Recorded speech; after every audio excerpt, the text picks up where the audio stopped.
Well, good afternoon from Two Happy Children Farm. Out in the soybean field, looking for the stage of growth and scouting for any insects or weed problems.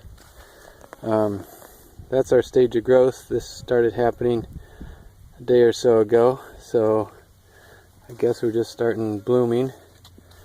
The field average is probably 16 inches tall.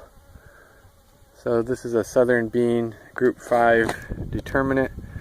So we're not going to be getting really tall beans here. I'm not going to be closing the row with canopy. Looking next to it, you can still see corn stalks are taller than the beans growing. Here's one of my weeds, volunteer tree. Kind of hard to get them out of no-till fields. But I'm walking the rows here.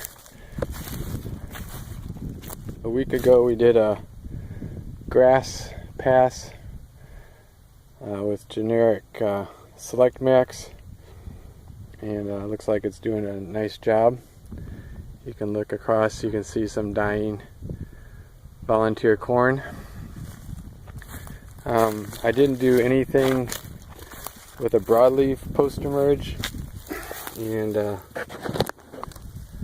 these guys just came up, so it looks like I'll have some pigweed in this field. But overall, we're pretty clean for what I've done here. This is my one of my nemesis. Is a wild melon that grows down here.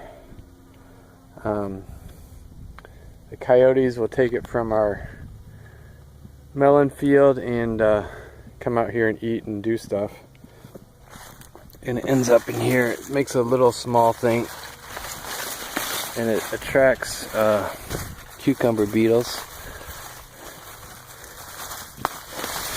So I'm hand pulling this, but just look how much mass there is from just one plant.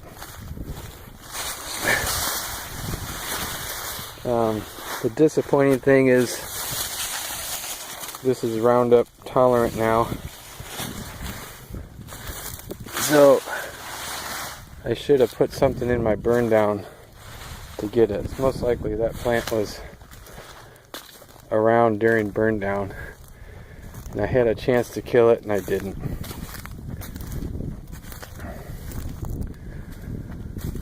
So this is the view of the soybean field. Had a 1/4 inch of rain last night.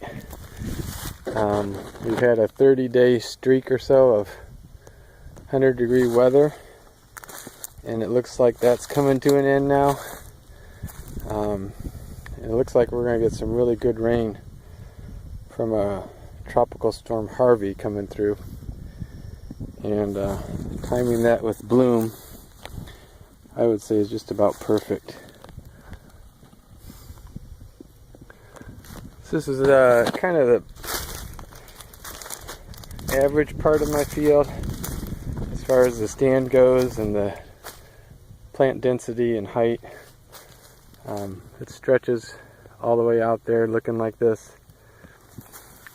And then back to the house, there's a 5-acre area that's pretty rough. The stand is low, and that's where I was planting through a lot of weeds from post-harvest. So I think those weeds took all the moisture out of the soil. I think the only thing that would have saved me is if I had a 2-inch rain right after planting.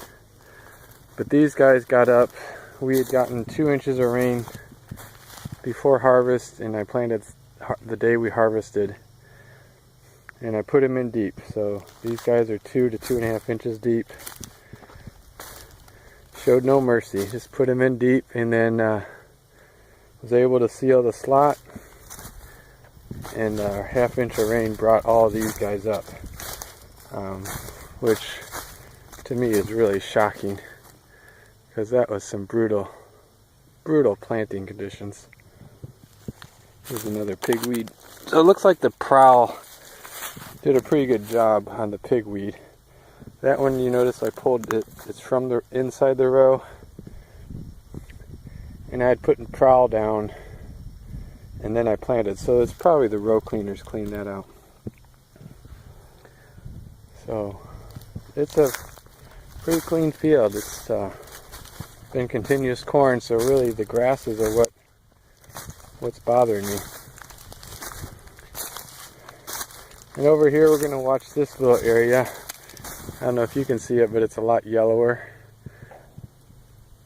I just think it's the stage of growth and nutrient availability because it's been so damn hot and dry. I'm hoping in a week it's greening up and coming up to my knee. So thanks for watching. Soybeans developing in central Texas. We're hoping for some beneficial rain. At least we can cover our production costs and maybe a little extra. And then next spring, hopefully our corn crop benefits from following a soybean crop. And we can see some benefit there. Hope you enjoyed it. This might be the only corn soybean rotation in the country right now, and we're learning a lot. Thank you.